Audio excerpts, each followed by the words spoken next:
Chapter 2. The Round Table. King Arthur went to the north and the east with his knights and fought the Saxons. Then they came back and stopped in the town of Camelot. Arthur made it the most important town in the country. It was now his home, and the home of his brave knights. One day, King Arthur visited his friend King Leodegrance. He had a daughter, and she was the most beautiful woman in England. The daughter's name was Guinevere. When he went back to Camelot, Arthur could not stop thinking about her.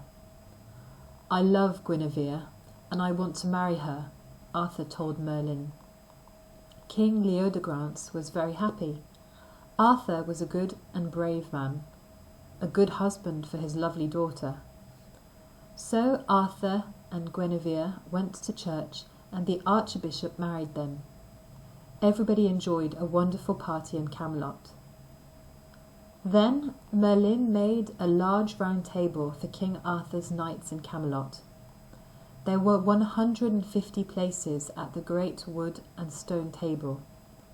King Arthur gave his best and bravest knights a place at the round table.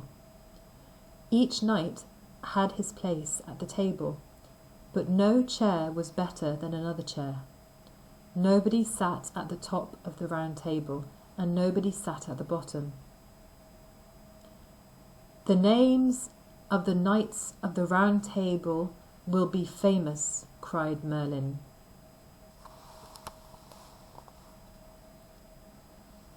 Some knights died, and other brave and good knights came to Camelot.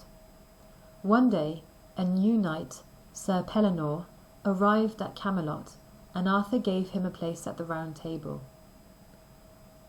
For a long time there was one place with no knight. Merlin could see into the future. "Only a good knight, your best knight, will sit there," Merlin told King Arthur. "The place is for your best knight, and he will come to it." After many years, Sir Galahad came and sat in that place at the round table.